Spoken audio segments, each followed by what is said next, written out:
Bienvenidos a un nuevo podcast de SOGUC. Soy María José Méndez, oncóloga médica del Hospital Universitario Reina Sofía de Córdoba, y conmigo se encuentra la doctora Pérez Valderrama, también oncóloga médica del Hospital Universitario Virgen del Rocío de Sevilla. Hola, Bego. Hola María José, ¿qué tal? Bueno, pues acompañándonos en esta edición se encuentra con nosotras una experta oncóloga en el tratamiento de los tumores geniturinarios, que es la doctora Julia Martínez del Hospital Universitario Virgen del Rocío de Sevilla. Bienvenida, Julia, a este podcast. Hola, muchas gracias. Bueno, pues hoy vamos a hablar de los trabajos más importantes en cáncer urotelial que se han presentado en esta edición del Congreso Americano, que como sabéis se ha celebrado entre el 31 de mayo y el 4 de junio en Chicago.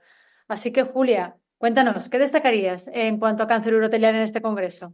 Yo destacaría de las comunicaciones que se han presentado en ASCO de este año, varias comunicaciones orales, pero creo que la forma más fácil es dividirla en dos temáticas, las que tratan sobre enfermedad musculoinvasiva y las que tratan de enfermedad metastásica.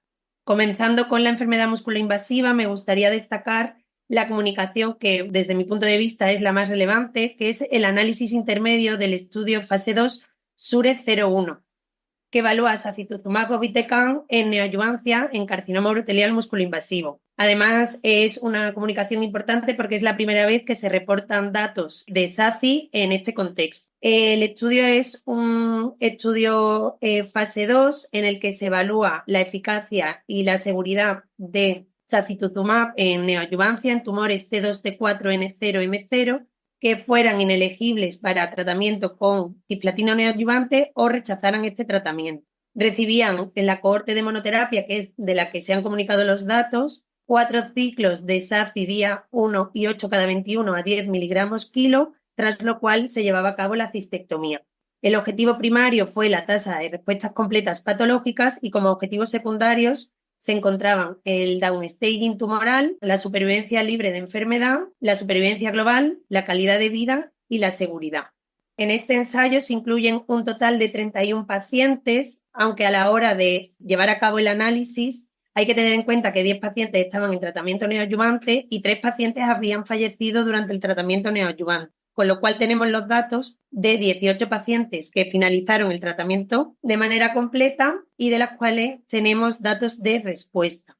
Respecto a las características basales, me gustaría destacar 3 aspectos. En primer lugar, más de la mitad de los pacientes, el 76,2%, realmente rechazaron el tratamiento con cisplatino y solamente un 24% eran realmente inelegibles para el tratamiento. Desde el punto de vista del TNM, el 66,7% presentaban una enfermedad T2N0 y casi la mitad de los pacientes tenían como histología distintas variantes histológicas. Es verdad que tenían que coexistir con carcinoma urotelial, pero teniendo en cuenta la N de los pacientes, pues realmente es un porcentaje bastante elevado.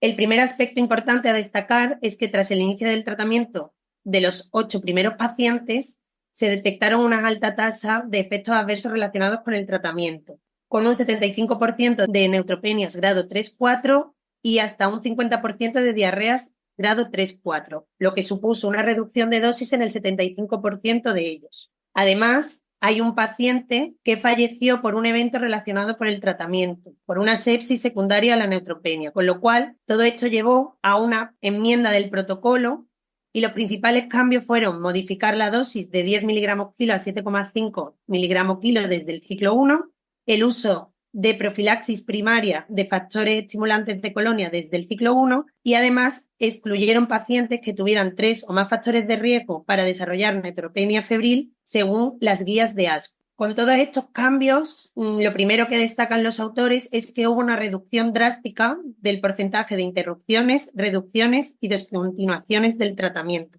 lo que permitió continuar con el resto de los pacientes incluidos en el estudio. Con respecto a los resultados, como digo, 18 pacientes completaron el tratamiento neoadyuvante, los 4 ciclos. De esos 18 pacientes, 11 se sometieron a una cirugía radical, a la cistectomía que tenían programada, y 7 de ellos rechazaron la intervención. De los 11 pacientes que se sometieron a la cirugía, en 4 de ellos se observó que en la pieza quirúrgica se alcanzaba una respuesta completa patológica, lo que supone un 36,4%. De los 7 pacientes que rechazaron la cirugía, 6 de ellos alcanzaron lo que después vamos a ver que definieron como una respuesta clínica completa, con lo cual esos 6 pacientes, junto con los 4 de respuesta completa patológica, completan un 47,6% de respuestas completas patológicas y respuestas clínicas completas. Realmente, si somos estrictos, el objetivo primario era la respuesta completa patológica. Y si analizamos la población por intención de tratar, de los 21 pacientes que iniciaron el tratamiento, 4 de ellos alcanzaron la respuesta completa patológica, lo que supone realmente un 19%. Una cuestión importante que destacan los autores es la definición de respuesta completa clínica.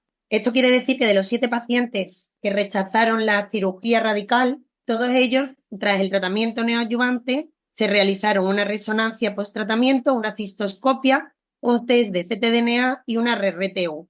En 6 de ellos la RRTU fue negativa, no existía enfermedad residual y en ellos tanto la resonancia, la cistoscopia como el test de ctDNA fueron también negativos. El único paciente que tenía enfermedad residual en la RTU, que era un IP-T2, también tenía una resonancia positiva, una cistoscopia positiva y un ctDNA positivo. Los 6 pacientes que tenían respuesta clínica completa pasaron a observación y el paciente en el que existía enfermedad residual recibió quimiorradio por negativa a la cistectomía, con lo cual introducen un nuevo manejo de preservación tras el tratamiento neoadyuvante que ellos consideran que puede ser potencialmente curativo en pacientes que alcanzan una respuesta completa clínica. Por último, en el análisis de biomarcadores que llevan a cabo, aunque es muy inmaduro, vieron que los pacientes con enfermedad residual T3, T4 o N positivo tras neoadyuvancia y cirugía, pero con ctDNA negativo tras la intervención quirúrgica, no habían recaído en el momento del análisis, con lo cual también abre la pregunta de si existe correlación entre el estado patológico post-neoadyuvancia y la presencia de ctDNA, y qué es más importante. Las conclusiones de los autores fueron que, con el resultado intermedio que comunican y teniendo en cuenta la seguridad tras la modificación del protocolo, existe seguridad suficiente para continuar el estudio, que se requiere una reducción de dosis de 7,5 miligramos kilo junto con la profilaxis primaria de factores y se requiere excluir a pacientes con un alto riesgo de neutropenia para permitir una mejor seguridad con este fármaco y que, aunque son pocos pacientes, aquellos que cumplen los criterios de respuesta clínica completa pueden pasar a un manejo de preservación como una opción potencialmente curable. Y siguiendo con la enfermedad musculoinvasiva, se han comunicado los datos de supervivencia del estudio AURA. Este estudio es un fase 2 randomizado que evalúa la eficacia y seguridad de avelumab neoadyuvante en monoterapia o en combinación con otros esquemas de quimioterapia neoadyuvante en carcinoma urotelial musculoinvasivo. Existían 2 cohortes según la elegibilidad cisplatino, de manera que en la cohorte 1, que era la cisplatino elegible, los pacientes se randomizaban a recibir cisplatino-gencitabina avelumab versus avelumab con dosis densas de EMBAC. La cohorte 2, que era la cisplatino inelegible, los pacientes recibían paclitaxel, gencitabina, avelumab versus avelumab en monoterapia. El objetivo primario del estudio fue la tasa de respuestas completas patológicas, que para la cohorte cisplatino elegible se comunicaron en ESMO del 2021 y para la cisplatino inelegible se comunicaron en ASCO del 2022. En la cohorte 1, las tasas de respuestas completas patológicas eran elevadas, en torno al 58%, y en la cohorte cisplatino inelegible estas tasas eran inferiores y además destaca que no existía beneficio de añadir quimioterapia a la inmuno. Como digo, este año se han comunicado los datos de supervivencia libre de enfermedad, supervivencia global, que fueron objetivos secundarios del estudio y se han comunicado en ambas cohortes. Para la cohorte 1, la cisplatino elegible, los datos de supervivencia libre de enfermedad y supervivencia global a los 12 y 36 meses son tasas elevadas, en torno al 90% para 12 meses y en torno al 80-60% para los 36 meses, destacando que son superiores las tasas en el grupo que recibía dosis densas de EMBAC que en el grupo que recibía cisplatino-gencitabina. Pero realmente el estudio no está diseñado para comparar entre ambos brazos de tratamiento. En la cohorte cisplatino inelegible, estas tasas son mucho más pobres, en torno al 60% para los 12 meses. Las tasas de supervivencia libre de enfermedad y supervivencia global a los 36 meses no se reportan, ya que los datos son todavía inmaduros. Y destaca, igual que se veía para la tasa de respuestas completas patológicas, que no existe beneficio de añadir quimioterapia a la inmuno. Otro dato importante y que se cumple en las dos cohortes es que aquellos pacientes que alcanzaron respuesta completa patológica se asocian con una mejor supervivencia con diferencias estadísticamente significativas independientemente del tratamiento que recibieran, ya fueran en la cohorte cisplatino elegible o en la cohorte cisplatino inelegible.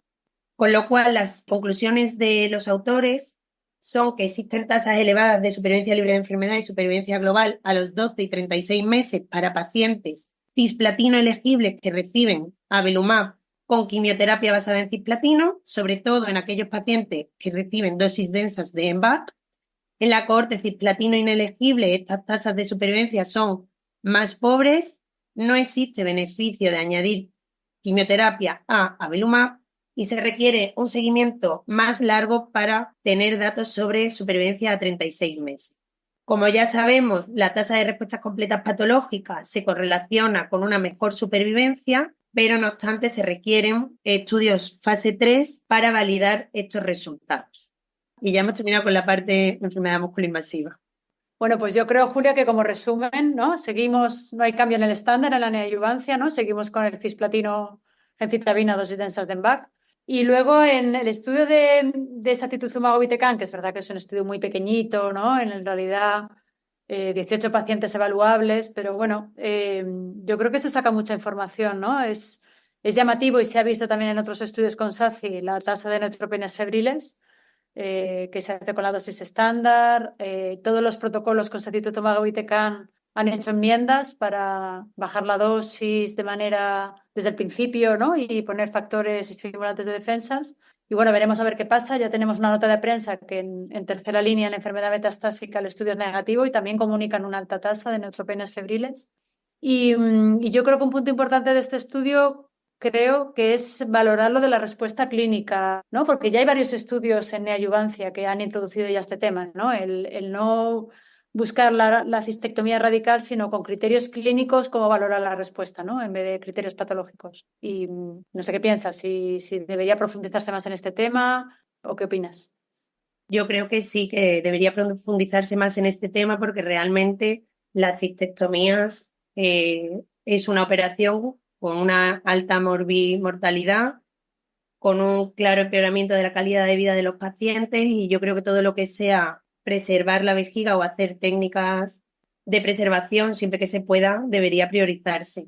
Sí que es verdad que en este caso se define en base a resonancia, cistoscopia y RTU, que bueno, es más fácil de llevar a cabo en nuestra práctica clínica, pero también se basa en el test de ctDNA, que aunque es fácilmente accesible, no es fácilmente accesible desde el punto de vista económico.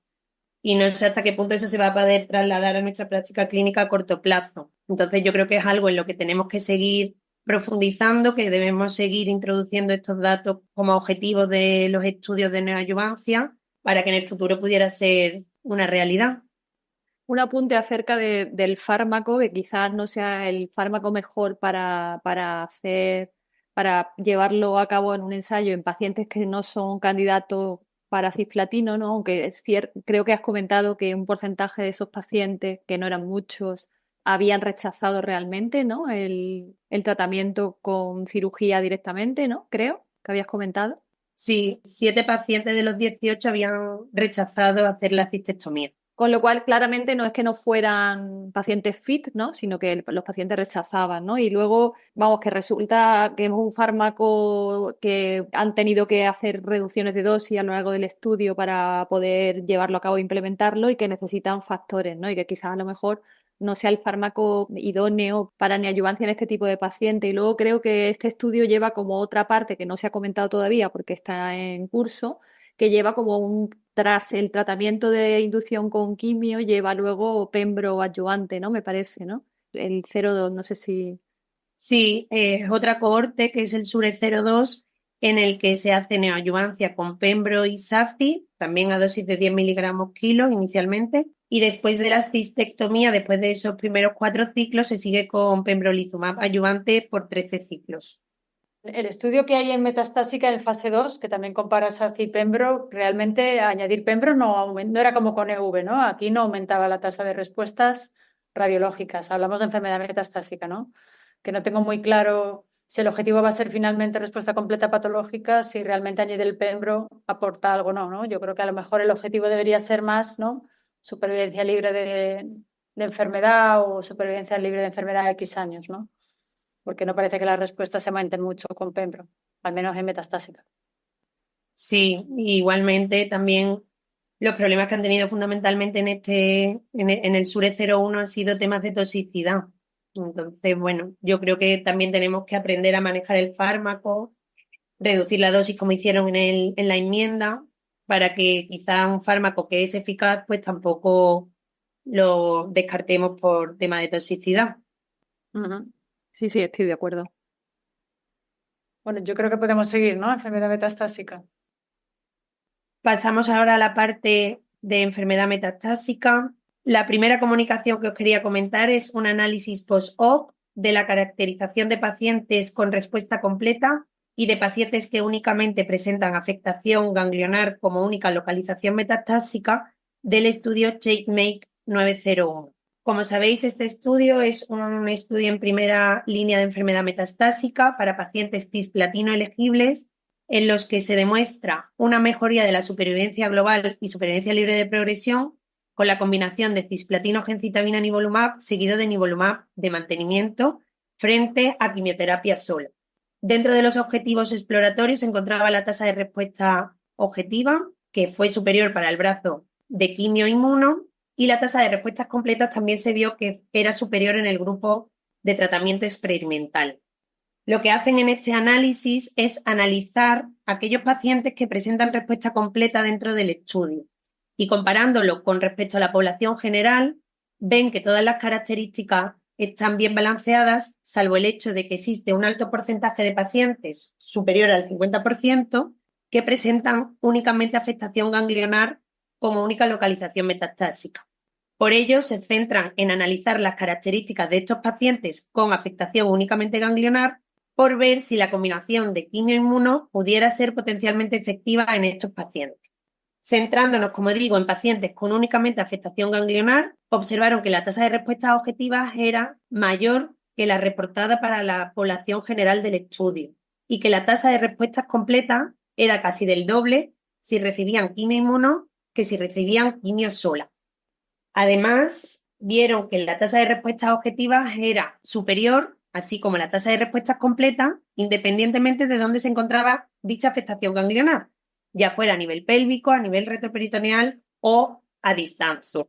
Centrándonos en el tipo de respuesta completa que presentaban los pacientes, observaron que la mediana de duración de la respuesta era de 8,7 meses en el grupo de quimioterapia sola y no se alcanzaba en el grupo de quimio-inmuno. Y además, la tasa de respuesta completa a los 12 meses era de más del doble para el grupo de nivo cisplatino gencitabina que para el grupo de cisplatino gencitabina. En términos de supervivencia, la mediana de supervivencia global y supervivencia libre de progresión en pacientes que solo tenían afectación ganglionar fue también superior con la combinación de quimio y de inmuno. Con lo cual, los autores concluyen que los pacientes que únicamente presentan afectación ganglionar como única localización metastásica presentan un control de enfermedad duradero con la combinación de cisplatino, gencitabina, nivolumab y una mejoría de las tasas de respuestas completas, de la tasa de respuestas objetivas y de la supervivencia, en comparación con quimioterapia sola. Sin embargo, en la discusión posteriormente que lleva a cabo el doctor Porta, enfatizaba el hecho de que sabemos que la afectación únicamente ganglionar es un factor pronóstico favorable y que los pacientes que reciben quimioterapia estándar, si solamente presentan afectación ganglionar, también tienen mejores resultados, con lo cual el hecho de que con nivolumab, cisplatino, gencitabina estos pacientes presentaran mejores resultados de respuesta y de supervivencia realmente no era del todo una sorpresa. No obstante, para responder a la pregunta de si es algo que tenemos que tener en cuenta en la práctica clínica, y comparándolo, obviamente, de manera indirecta con los datos de EV-Pembro en esta misma población de estudio, se observa que la combinación de quimio e inmuno conseguía mejores tasas numéricas de respuestas objetivas y de respuestas completas. Con lo cual, el doctor Porta concluye que en pacientes con únicamente afectación ganglionar que no tienen un estándar de tratamiento establecido, la combinación de nivo, cisplatina o gencitabina se pudiera considerar como standard of care. Sobre todo si existe afectación pélvica en los que un downstaging o una respuesta del tratamiento pudiera ser determinante para plantear un tratamiento local posterior. Otra comunicación oral fue un análisis post-hoc del impacto de enfortumab vedotin a distintos niveles de dosis y su eficacia. Para ello incluyeron pacientes de 3 estudios con EV en monoterapia, que fueron el fase 1, el fase 2 y el fase 3. Según el ensayo y en la cohorte, los pacientes recibían enfortumab vedotin tras quimio más menos inmuno a dosis de 0,75, 1 y 1,25 miligramos kilo en el fase 1 y a dosis de 1,25 miligramos kilo en el fase 2 y en el fase 3. En primer lugar, observaron que una mayor intensidad de dosis y, por tanto, una mayor concentración plasmática del fármaco en los 2 primeros ciclos se asociaba con una mayor probabilidad de respuesta en 2 de los 3 estudios que acabamos de comentar. Además, a pesar de que en torno a 1/3 o el 50% de los pacientes requerían una reducción de dosis, esta era más frecuente a partir del ciclo 7, de manera que en el ciclo 7 más de la mitad de los pacientes mantenían la dosis de 1,25 miligramos kilo y las reducciones a 1 y a 0,75 eran más frecuentes conforme avanzábamos en el número de ciclos administrados. Observaron además que los pacientes respondedores lo eran a pesar de requerir reducciones de dosis o interrupciones del tratamiento y que la respuesta era duradera a pesar de modificar la intensidad de dosis. E incluso en términos de supervivencia, a pesar de las reducciones de la dosis como consecuencia de los efectos secundarios, se seguía manteniendo beneficio en supervivencia, tanto en supervivencia libre de progresión como en supervivencia global, con respecto a la quimioterapia. Con lo cual, los autores concluyen que pacientes que reciben enfortumab vedotin a 1,25 miligramos kilo presentan mayores tasas de respuestas tumorales, pero que independientemente de requerir reducción de dosis para poder hacer frente al manejo de efectos adversos, no existe un deterioro de la respuesta ni de la supervivencia en comparación con la quimioterapia. Es decir, se sigue observando beneficio con EV frente a quimio. Por último, otra comunicación oral que me gustaría comentaros son los resultados reportados por el paciente del ensayo EV302. Todos conocéis este ensayo, su diseño y sus resultados. Un ensayo en primera línea que compara EV-Pembro frente a quimioterapia. Y como digo, lo que reportan este año en ASCO del 2024 son los resultados reportados por el paciente basándose en cuestionarios de calidad de vida y de dolor. Estos cuestionarios los pacientes los realizaban al inicio del tratamiento de forma basal, semanalmente durante los 4 primeros ciclos y después cada 3 semanas. De forma resumida, con respecto al dolor, la combinación de EV-Pembro se vio que presentaba una mejoría con respecto al dolor basal que era más evidente y duradera que con quimioterapia. Y centrándonos en pacientes que presentaban un dolor moderado severo al inicio, esta mejoría llegaba a ser estadísticamente significativa en ambos grupos de tratamiento, pero nuevamente parecía ser más duradera y más eficaz si recibían EV-Pembro. Además, en términos de calidad de vida en pacientes con dolor moderado severo de forma basal, se vio una mejoría de la calidad de vida que llegaba a ser estadísticamente significativa con la combinación de enfortumab vedotin pembrolizumab. Por último, se observó una mediana de tiempo hasta el deterioro confirmado que era superior en el brazo experimental de 5,9 meses versus 3,2 meses para el grupo de quimioterapia, aunque en este caso las diferencias no fueron estadísticamente significativas. Por último, se observó una mejoría de todas las escalas funcionales valoradas en la calidad de vida con EV-Pembro con respecto a quimioterapia y lo único que se criticó en la discusión posterior con respecto a este análisis era que no existían o no reportaban datos sobre resultados reportados por el paciente respecto a toxicidad y tolerabilidad. Y estos son los datos que quería comentaros con respecto a las comunicaciones orales centradas en enfermedad metastásica.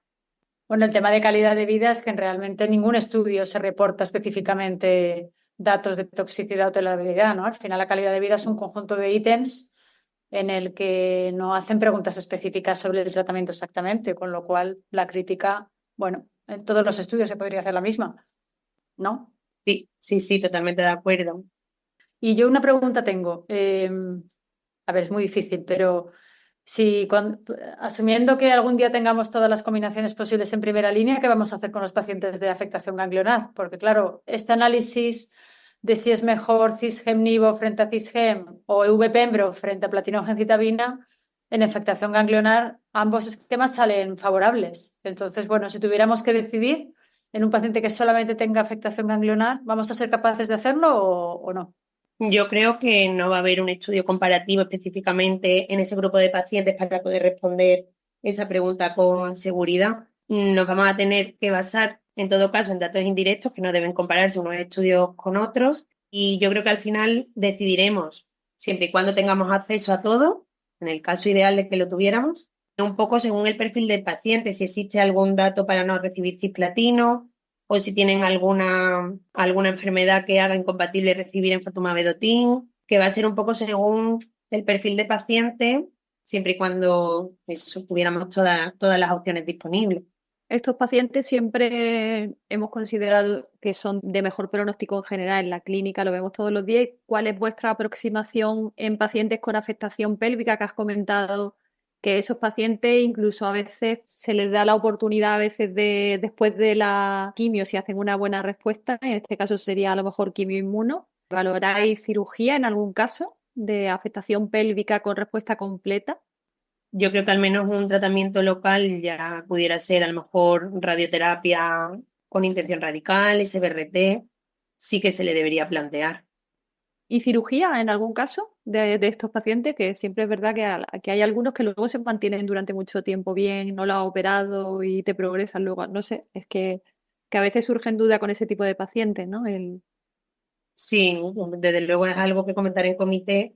Si quirúrgicamente fuera accesible y el paciente tiene un perfil como para poder llevarlo a cabo, también lo plantearía. Y entonces tú, en estos pacientes, ¿qué te inclinarías? Si son cisplatino elegibles, utilizar cisplatino o nivolumab. Disponiendo de todo con estos datos, yo me quedaría tranquila proponiéndole la combinación. La verdad que sí, es verdad que es un análisis post-hoc, que tiene sus limitaciones, lógicamente, pero con estos datos yo sí que plantearía el tratamiento que mejor respuesta creo que pueda tener, por si después se puede rescatar con tratamiento local, que son los únicos en los que podemos plantearnos que pudieran ser potencialmente curables, hablando de una enfermedad metastásica.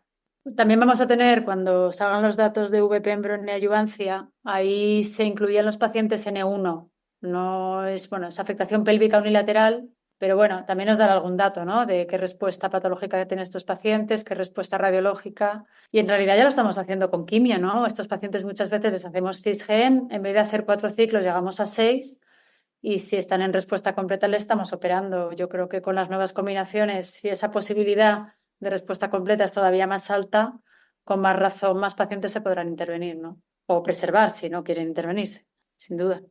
¿Alguna abstract más, Julia, que quieras comentar? Quiero comentar un póster que me ha parecido interesante dentro de los muchos que se han comunicado, que son los resultados del estudio Destiny Pantumor 02 en la cohorte de vejiga. Como sabéis, el estudio Destiny Pantumor 02 es un estudio fase 2 en el que se evalúa trastuzumab deruxtecan en pacientes con tumores sólidos que sobreexpresen ER2.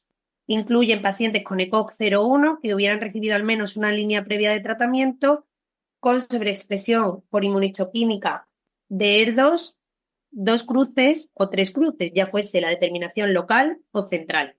Como digo, los datos que se reportan son los de la cohorte de vejiga, cuya incidencia de sobreexpresión de ER2, 3 cruces varía entre el 4 y el 31% y 2 cruces entre el 5 y el 52%.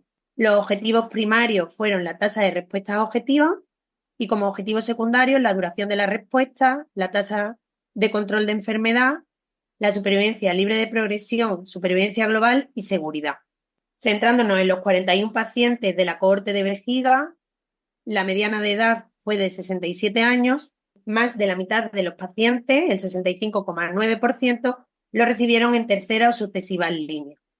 Respecto al objetivo primario, que fue la tasa de respuesta objetiva, se reporta de forma global un 39%, destacando que se alcanza hasta un 56,3% de tasa de respuestas objetivas en pacientes que presentaran 3 cruces. En cuanto a los objetivos secundarios, destaca una tasa de control de enfermedad a las 12 semanas del 70,7%, una mediana de supervivencia libre de progresión de 7 meses y una mediana de supervivencia global de hasta 13 meses. Y en cuanto a la toxicidad, se reportan como eventos adversos más frecuentes la toxicidad hematológica, destacando un 9,8% de neumonitis que en todo caso fueron grado 1 y 2. Con lo cual, y con los datos recientes de que la FDA ha aprobado trastuzumab deruxtecan en pacientes HER2 positivos, los autores concluyen que este tratamiento se recomienda siempre y cuando los pacientes tengan una sobreexpresión de 3 cruces en pacientes con tumores de vejiga y se puede considerar una potencial opción terapéutica en aquellos que sobreexpresen HER2 con 2 cruces. Y estos son todos los datos que me gustaría comentar sobre ASCO de este año. Bueno, pues muchas gracias, Julia, por tu magnífico resumen. Y bueno, espero que no sea la última vez que estás aquí con nosotras en un podcast. Y sin más, nos despedimos hasta el siguiente podcast de ASCO. Muchas gracias por contar conmigo y ha sido un placer.